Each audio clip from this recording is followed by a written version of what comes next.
Bonjour à tout le monde et bienvenue dans ce webinaire de l'étude DSM Avocat à la Cour sur les transferts de données internationaux, nouvelles décisions d'adéquation et perspectives futures. Je suis en compagnie de Maître Renaud Lesqueren, partner, et Maître Héloïse Cuche, senior associate au sein de l'étude. Bonjour. Bonjour.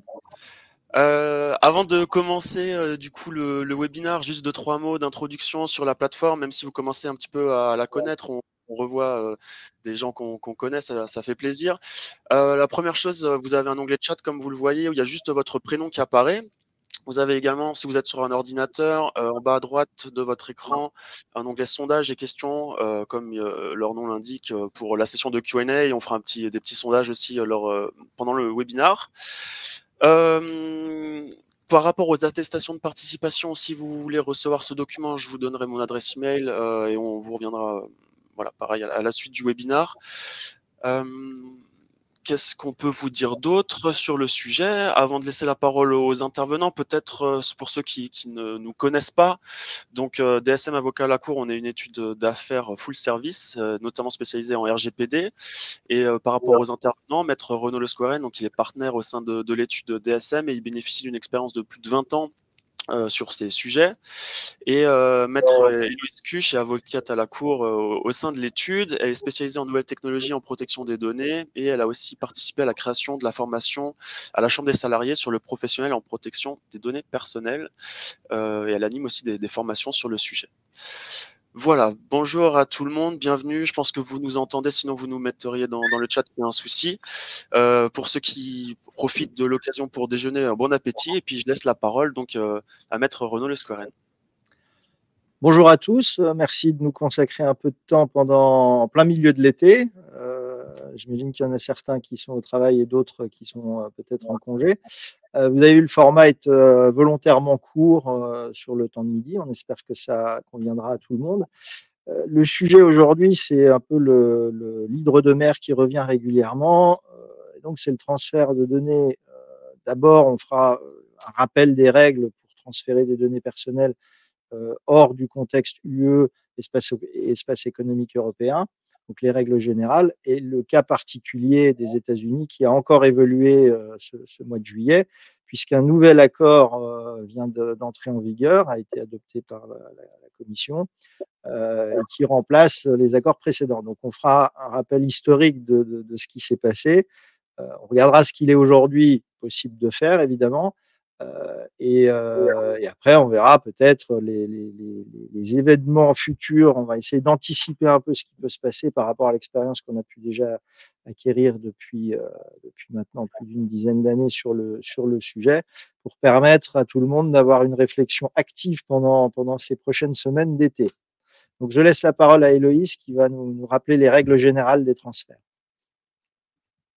Merci Max et merci Renaud pour l'introduction. Donc, comme le disait Renaud, avant d'attaquer ce qui vous intéresse le plus, donc la question des transferts vers les États-Unis, on va faire un bref rappel sur ce qu'est un transfert de données pour qu'on soit tous d'accord.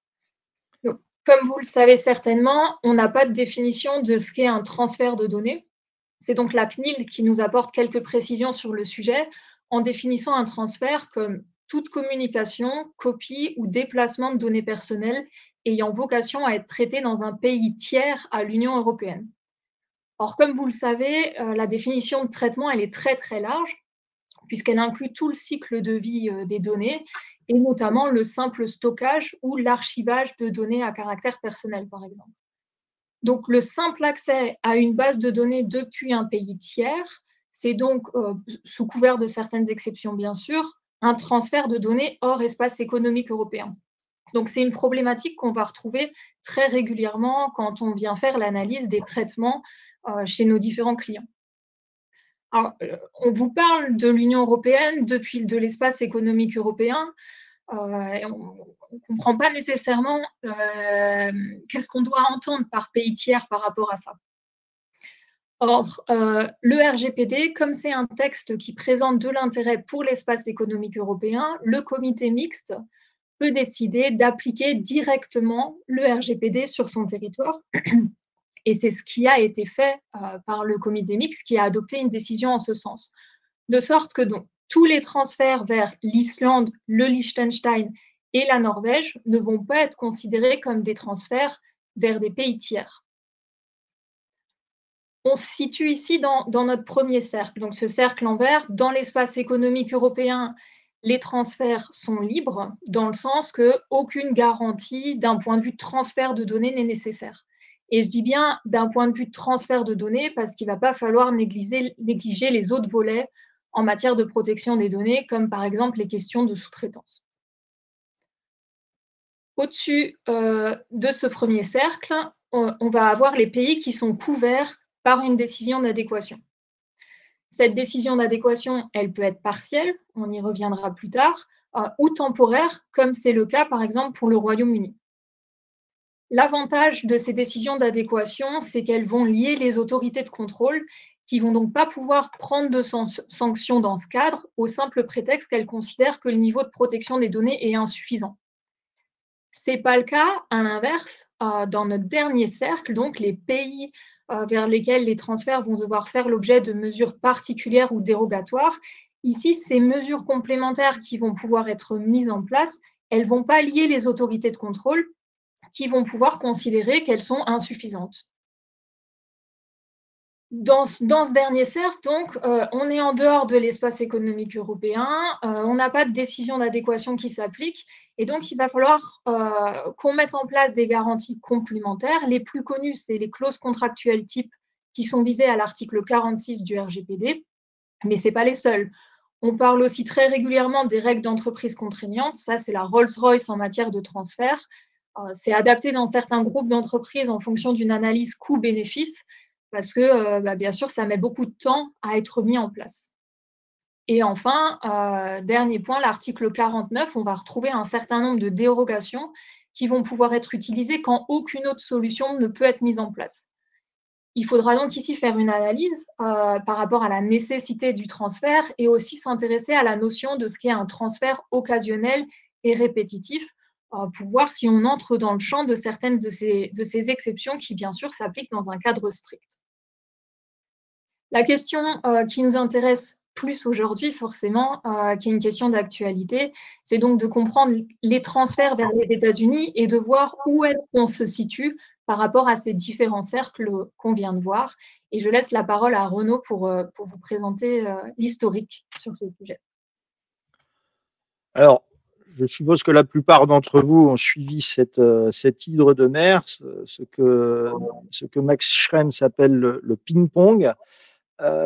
Ça a commencé dans les années 2000 avec la mise en place d'un système qu'on a appelé Safe Harbor. Et aujourd'hui, on est toujours un peu dans la même logique. Il s'agit en fait d'une adhésion volontaire par les sociétés américaines à un certain nombre de principes, ce qui est tout à fait en ligne avec le common law anglo-saxon et le principe général dans ce régime juridique d'autocertification. Et donc, un certain nombre d'entreprises ayant adhéré s'engageaient à respecter un certain nombre de principes. En 2015, un lanceur d'alerte qui, à l'époque, était qualifié, il est encore aux États-Unis de criminel, a révélé avec les Snowden Leaks la surveillance massive qui était opérée par les services étatiques états-uniens. Et ça a abouti à la mise en place en 2015, suite au premier procès Schrems, à l'annulation, pas à la mise en place, à l'annulation de l'accord Safe Harbor par une décision de justice.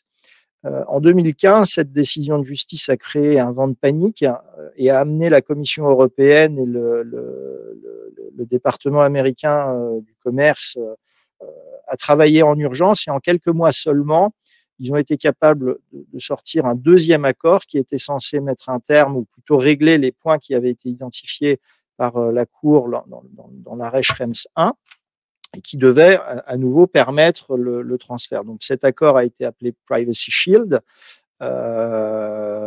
fonctionnait suivant la même logique, avec un engagement des entreprises ayant adhéré à respecter certains principes et un certain nombre de corrections législatives qui auraient été apportées par les États-Unis de manière à répondre aux critiques qui avaient été faites dans l'arrêt Schrems 1. Sauf qu'il y a eu un recours de Schrems 2 qui considérait que les problèmes qui avaient été soulevés restaient toujours d'actualité, et notamment deux problèmes qui étaient la surveillance de masse systématique. Et le deuxième, c'est le recours effectif à une juridiction capable de contrôler le traitement des données personnelles. Ça a pris un peu de temps, mais il y a eu finalement un arrêt qui est tombé en 2020, l'arrêt Schrems II, qui a invalidé le Privacy Shield. Alors, sur la notion d'invalidation, je relisais la décision ce matin pour être sûr. Il y a un débat autour du caractère rétroactif ou non rétroactif de cette décision. Est-ce que l'invalidation, puisque le terme c'est invalider, est-ce que l'invalidation a pour effet de rendre nul depuis le départ le Privacy Shield, ou alors est-ce qu'il a pour effet de le rendre nul à partir ou plutôt de ne plus rendre les traitements conformes à partir du moment où cet arrêt est effectif. Là, il y a débat. Selon Max Schrems, cette invalidation rend tous les traitements antérieurs illégaux. Selon d'autres doctrines, ça n'est applicable en vertu du principe général de sécurité des contrats que pour l'avenir. Donc, il y a un débat là-dessus qui n'a pas été, à ma connaissance, tranché par les juridictions. À noter aussi qu'à ma connaissance, il n'y a pas non plus de sanctions prononcées par une quelconque autorité de protection des données sur cette thématique. Est-ce que les transferts qui avant étaient réalisés sous l'empire du Privacy Shield après son annulation, donc est-ce que les transferts réalisés entre 2016 et 2020 l'ont été illégalement ou pas? Quoi qu'il en soit, suite à cet arrêt, on est entré dans une zone absolument insupportable en termes de sécurité juridique pour les opérateurs, puisque en fait, on avait des doutes sur la possibilité même de transférer des données aux États-Unis, même en utilisant les autres outils dont Héloïse vient de parler, notamment les clauses contractuelles type ou les Binding Corporate Rules. Pourquoi? Parce que quand on lit la décision Schrems II, elle indique bien que les SCC sont un élément évidemment qui est toujours valable, mais qui en tant que tel n'est pas suffisant, et elle invite même les opérateurs qui veulent transférer des données aux États-Unis à réaliser un assessment dont un des points doit être la conformité de la législation américaine aux standards européens. Donc, en gros, la décision a reporté sur les opérateurs privés cette évaluation qui avait été faite par les juristes de la commission, qui avaient conclu que c'était OK. Maintenant, ce serait à chaque opérateur individuel de réaliser cet assessment. Donc, évidemment, c'est très complexe. Évidemment, on est dans une situation grise sur cette période depuis 2020. Et donc, il y a beaucoup d'opérateurs qui se sont orientés vers des solutions européennes, d'autres opérateurs qui ont mis en place bien toutes les mesures techniques, organisationnelles possibles et contractuelles possibles et imaginables en vue de garantir le respect du RGPD dans le cadre de leur transfert américain, parce qu'il ne faut pas oublier qu'il y a certaines solutions proposées par des entreprises américaines qui soit n'ont pas d'équivalent dans d'autres pays, ou en tout cas pas en Europe, soit ont des équivalents qui sont à des tarifs qui sont beaucoup plus élevés. Donc économiquement, les opérateurs ne peuvent pas forcément suivre. Donc on était dans cette zone grise jusqu'à juillet 2023 et l'entrée en vigueur du Data Privacy Framework. Donc on a changé le nom. Hein. Est-ce que ce changement de nom implique un changement fondamental, ou alors est-ce qu'il s'agit simplement d'un changement cosmétique, ce que pense et ce qu'a écrit d'ores et déjà Max Schrems? On va regarder un petit peu ce qui a été modifié en pratique. L'un des points importants qui est un point économique, c'est que les échanges aujourd'hui, enfin les derniers chiffres qu'on a pu trouver en préparant ce webinaire, font état d'un montant annuel de 7100 milliards de dollars d'échanges entre l'Europe et les États-Unis. Donc évidemment, le transfert de données personnelles, c'est quelque chose de bien plus que de la théorie, et ça impacte les économies des deux continents, bien évidemment celle des entités qui y résident. Alors, les problèmes qui avaient été soulevés par l'arrêt Schrems II, qui faisaient écho à ceux de l'arrêt Schrems I, était un encadrement non satisfaisant de l'accès et de l'utilisation par les autorités des données personnelles transférées vers les États-Unis. Et donc, au travers de cette formulation, la notion de contrôle de masse. Et le deuxième point, l'absence de recours effectif pour les data subjects. Alors, qu'est-ce qui a été modifié par la décision adoptée en juillet 2023 ? Eh bien, d'une part, il y a eu des garanties sur l'accès des pouvoirs publics aux données personnelles, avec la conformité par l'entrée, la confirmation par les États-Unis du principe d'une nécessité de proportionnalité pour accéder à ces données. Et le deuxième élément, la mise en place d'un mécanisme de recours indépendant, donc le DPRC, Data Protection Review Court, mais qui en fait fonctionne en deux niveaux. Il y a un premier niveau qu'on appelle CLOP, Civil Liberties Protection Officer, qui est le premier élément de contrôle, et ensuite un second niveau de contrôle par cette cour, Data Protection Review Court. Donc, l'idée de cette décision, c'est de dire les États-Unis ont pris un acte juridique contraignant à leur égard et à l'égard de leurs différentes administrations, qui va, réduire et limiter le contrôle de masse, et deux, ils ont mis en place ce système de contrôle objectif et indépendant qui permet d'assurer à chaque data subject le respect de ses droits. Alors, aujourd'hui, depuis le 10 juillet, enfin depuis le 11 juillet, ça signifie quoi ? Ça signifie simplement on a deux choses à faire, sous réserve que les entités aient adhéré à ce programme, à ce framework. Eh bien, il est tout à fait possible de librement transférer les données vers les États-Unis. Donc là, je vais laisser la parole à Héloïse qui va expliquer les points d'attention qui doivent être respectés, mais sous réserve de ces points d'attention qui doivent être contrôlés, aujourd'hui, on est tout à fait en mesure de transférer librement vers ces entités les données personnelles depuis l'Europe. Oui, parce que comme l'a évoqué déjà un petit peu Renaud, cette nouvelle décision d'adéquation, elle est partielle. Elle ne couvre pas tout le territoire américain, mais uniquement les entreprises qui vont adhérer au cadre de la protection des données, le DPF, donc Data Privacy Framework. Quand les entreprises elles adhèrent à ce nouveau cadre en matière de protection des données, elles s'engagent à respecter un certain nombre de principes en matière de protection des données qu'on connaît bien, comme le principe de limitation des finalités, du respect des durées de conservation, et aussi un certain nombre d'obligations en matière de sécurité et de partage de ces données à caractère personnel. C'est le ministère américain qui traite les demandes d'adhésion et qui vérifiera que les entités elles respectent bien les exigences applicables avec une autre commission, la Commission fédérale du commerce des États-Unis.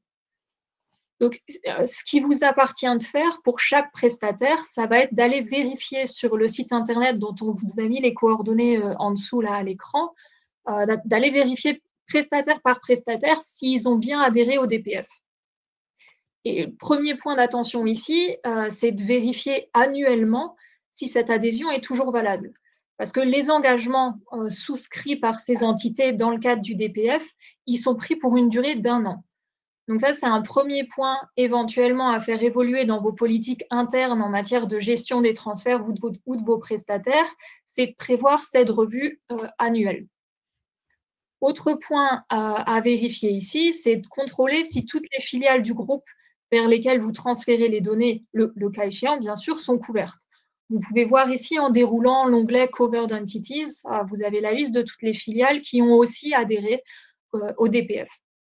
Et enfin, dernier point, comme pour le Privacy Shield, ça va être de vérifier si le DPF s'applique au traitement de données liées aux ressources humaines ou en dehors de ce domaine-là, ou alors les deux. Donc ça, c'est un des derniers points qu'il faudra contrôler sur le sujet. Et donc, la question maintenant, ça va être de savoir qu'est-ce que vous allez devoir mettre en place par rapport à vos prestataires, suivant qu'ils aient ou non adhéré au DPF. Et je laisse la parole à Renaud pour revenir un petit peu sur ce sujet-là.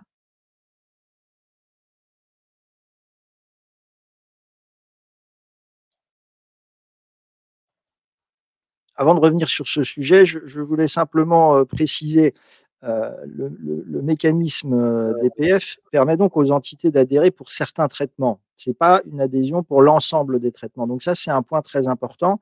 Et maintenant, les autorités européennes mettent en place un système qui a à peu près la même logique avec les systèmes de certification. Je parle notamment de celui de CARPA qui a été mis en place récemment par la CNPD, donc qui a été introduit, mais qui a été imaginé, inventé et rédigé par la CNPD, ce qu'il faut saluer. Eh bien, nous, avec un cabinet d'audit qui s'appelle ACA, on a participé on a été agréé. ACA a été agréé et nous collaborons avec eux sur ce sujet. C'est également une logique similaire de certification traitement par traitement.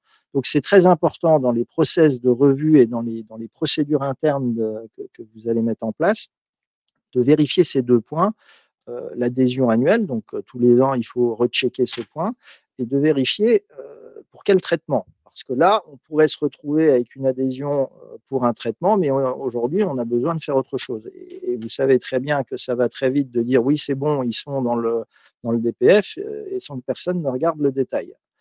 Donc ça, c'est le premier point très important. Donc maintenant, sur la suite, ça veut dire quoi? Ça veut dire qu'une fois qu'on a fait ces vérifications qu'Héloïse a décrites, on peut librement transférer, on peut librement échanger avec ces entités. Donc là, on retrouve une sécurité juridique qu'on avait perdue depuis 4 ans. Et il faut saluer cet effort. Saluons aussi le fait que pour le coup, contrairement à ce qui s'était passé en 2015, la Commission et les États-Unis ont pris le temps de réfléchir à ce qui s'est passé, puisque la première fois, ils avaient mis 9 mois à sortir un nouvel accord. Là, ils ont mis quasiment 3 ans. On peut supposer que c'est parce qu'ils ont voulu aller au fond des choses. Évidemment, il y aura débat et on va aborder dans un instant les conséquences de ce débat. Maintenant, si vous voulez échanger des données avec des entités qui n'ont pas adhéré au DPF, est-ce qu'on peut le faire? Oui, on peut le faire. On peut le faire en utilisant les outils évoqués par Héloïse, et notamment les clauses contractuelles type. On se posait la question de l'assessment, notamment sur la conformité des règles américaines aux principes européens. Est-ce que c'est encore nécessaire compte tenu de l'existence de cet accord? Nous sommes d'avis que ce n'est plus nécessaire de réaliser cet assessment puisque la Commission a rendu une décision qui aujourd'hui est tout à fait valide et qui confirme que les principes sont respectés. Donc, contrairement à ce qui était nécessaire ou ce qui est encore nécessaire avec d'autres juridictions qui ne seraient pas couvertes par une telle décision, je pense par exemple à la Chine, à Singapour, quoique je ne sais plus si Singapour est dans la liste, mais la Chine n'y est pas par exemple, eh bien, pour échanger des données avec la Chine, il faudra que les entités continuent d'appliquer les recommandations qui sont issues de la décision Schrems 2 et notamment de faire cet assessment spécial. Et donc, dans ce cas-là, pour revenir aux États-Unis, les entités qui n'ont pas adhéré, on peut travailler avec, on peut échanger avec elles, mais il faudra mettre en place des clauses contractuelles type. Et a priori, nous sommes en tout cas d'avis chez DSM qu'il ne sera pas nécessaire de continuer à faire des assessments sur l'état du droit américain, compte tenu de l'existence de cette décision, quand bien même l'entreprise concernée n'a pas adhéré. Alors, j'ai déjà abordé ça un petit peu. Que se passe-t-il pour les traitements qui ont été entre la période... parce que si on suit la logique depuis le début, en fait, aucun des accords passés entre la Commission et les États-Unis n'est resté valide. Donc, on se trouve dans une situation depuis le début où il aurait été nécessaire de considérer les États-Unis comme un État tiers, mais on a quand même considéré que ce qui s'était passé par la signature de ces accords couvrait et donnait une garantie juridique. Donc, comme je l'ai déjà dit, il y a un débat sur le caractère rétroactif ou non de l'invalidation des accords. Si on invalide, en principe, on peut considérer qu'il n'a jamais existé et donc c'est un effet rétroactif, ou alors on peut considérer qu'il n'existe plus pour l'avenir et ça veut dire que les cas précédents, les transferts précédents sont couverts par la décision. On n'a pas de réponse aujourd'hui et j'espère qu'on n'aura finalement jamais de réponse et que les autorités de contrôle n'entreront jamais dans ce débat, puisque ce serait, à mon avis, un débat extrêmement stérile et qui ne peut que nuire à la sécurité juridique, parce que de bonne foi, les opérateurs sont en droit de compter sur la qualité du travail réalisé par leurs autorités, juridiquement en tout cas, les autorités en charge de ces choses. Et si invalidation il y a derrière, il ne serait pas cohérent d'envisager une responsabilité des opérateurs, parce qu'à ce moment-là, moi, en tant qu'avocat, je dirais il faut se retourner contre la commission puisque c'est elle qui a généré ce problème. Donc voilà, je pense, moi, personnellement, que la période avant doit être couverte parce que j'interprète cette invalidation comme, de par la sécurité juridique nécessaire, invalidant pour l'avenir. Et après, il y a la problématique alors des transferts de données vers les États-Unis qui auraient pu intervenir entre le moment où la commission a invalidé le Privacy Shield et aujourd'hui où on a cette nouvelle décision d'adéquation, parce qu'on sait bien qu'il y a de nombreuses personnes qui ont continué de faire des transferts de données vers les États-Unis parce qu'ils n'avaient pas de solution alternative. Et ici, si on reprend le Q&A des autorités de contrôle, dont celui de la CNIL, mais on le retrouve aussi sur le site de l'EDPB de mémoire, il confirme bien que pour les transferts de données qui ont eu lieu donc, entre l'invalidation et aujourd'hui, les procès qui pourraient être en cours ou les enquêtes qui pourraient être en cours vont continuer et vont aller jusqu'au bout. Cela étant, tous les opérateurs vigilants ont tenté au maximum de renforcer les clauses contractuelles type par soit des engagements complémentaires, soit des mesures techniques complémentaires et ont documenté en interne les motivations qui les ont amenés à maintenir ces traitements. Ceux qui n'ont strictement rien fait, et il y a eu des décisions de différentes autorités qui ont interdit des transferts, voire sanctionné des opérateurs, publics comme privés, qui avaient réalisé ces transferts vers les États-Unis. Alors, maintenant, qu'est-ce qu'il faut faire? Bien évidemment, on peut compter sur cette décision. Bien évidemment, il faut faire les contrôles périodiques, vérifier si les entités ont adhéré, pour quel type de traitement elles ont adhéré. Mais quel est le risque juridique compte tenu de l'expérience passée qu'on a déjà? Eh bien, Schrems a déjà annoncé sur le site None of Your Business qu'il supporterait toute entité qui serait engagée dans un procès contre cette décision. Il a d'ailleurs fait d'ores et déjà état d'un certain nombre d'arguments qu'il estime pertinents pour aboutir à l'annulation ou à l'invalidation de cette décision. Je vous invite à les lire, je ne vais pas prendre position dessus, mais certains me semblent assez pertinents, notamment le fait sur l'impossibilité de se mettre d'accord sur la notion de proportionnalité a abouti à deux définitions différentes, l'une en droit européen, l'une en droit américain, ce qui, en schématisant, aboutirait à dire j'ai un stylo vert dans la main, on signe un accord en disant on est d'accord que le stylo est vert, et avec une side letter dans laquelle je dis pour moi vert c'est vert et l'autre signataire dit pour moi vert c'est rouge, mais on est d'accord. Donc vous voyez le problème fondamental s'il est effectivement confirmé. C'est un des points qu'il a soulevé, donc à voir. Alors ça veut dire quoi pour les opérateurs? Ça veut dire qu'on est toujours dans une phase potentiellement d'incertitude tant qu'une décision de justice n'est pas tombée. Et donc, moi, j'espère qu'une décision de justice tombera le plus rapidement possible pour mettre un terme à ce ping-pong, et je reprends le terme de Max Schrems qui est très juste, parce que la sécurité juridique nécessite que cet accord soit contrôlé par un juge, et une fois cet accord contrôlé, on saura s'il tient ou pas. Parce que s'il tombe à nouveau, on repartira et on se retrouvera, nous, dans 4 ans, à faire un webinaire séminaire où on aura rajouté une étape et où on se demandera encore si le prochain accord tiendra ou pas.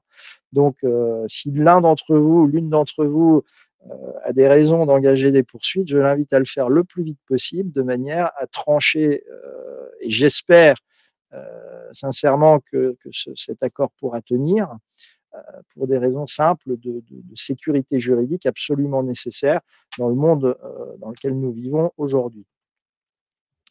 Donc, voilà, encore une fois, je pense que nous ne pouvons qu'attendre une décision et que quand cette décision sera là, eh bien, on aura finalement la réponse. Et moi, j'espère que cette décision confirmera la validité de cet accord. Mais ça, seuls les juges saisis pourront trancher. Voilà. Merci beaucoup.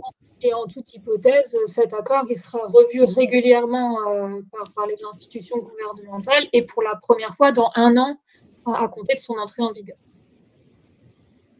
Donc, si vous avez des questions, on vous invite à les poser dans le chat.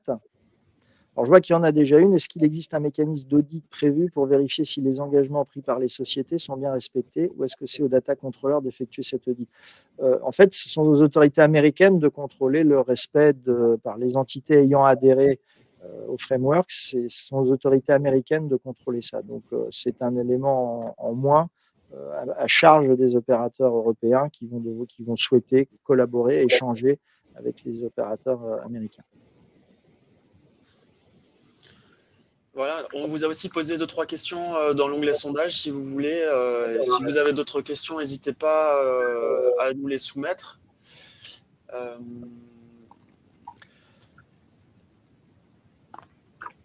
On vous avait demandé notamment, êtes-vous actuellement impliqué dans des transferts de données entre l'UE et les États-Unis au sein de votre organisation? Pour l'instant, il y a 71% des gens qui ont répondu non et il y en a 30% qui ont répondu oui. Ça bouge un petit peu. C'est vrai qu'il n'y a pas tout le monde qui est confronté à ces problématiques. Pour conclure, peut-être les points de vigilance auxquels vous devez penser dans vos organisations, c'est revoir vos procédures internes pour indiquer dedans, je dirais, une partie transfert US avec ses obligations de contrôle périodique de ces 2 éléments que nous avons évoqués. Et le cas échéant, vérifier aussi les sous-traitants et sous-traitants ultérieurs, parce que là aussi, il faut être sûr que toute la chaîne de services est couverte par ce framework. Le deuxième élément, c'est de réfléchir en interne de votre côté, si vous avez un intérêt ou pas, à faire certifier certains de vos traitements. En tant que tel, le transfert n'est pas un traitement et donc n'est pas certifiable en Europe. Mais dans le cadre d'un traitement, il peut y avoir des transferts et donc le traitement concerné par un transfert peut également être certifié.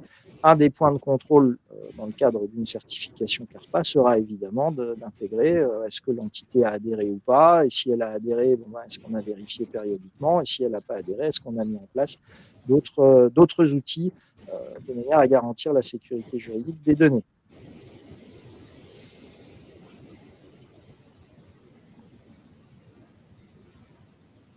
Peut-être qu'un autre point qu'on pourrait aussi souligner par rapport aux résultats du sondage, là, donc, sur la question, êtes-vous actuellement impliqué dans des transferts de données entre l'UE et les États-Unis?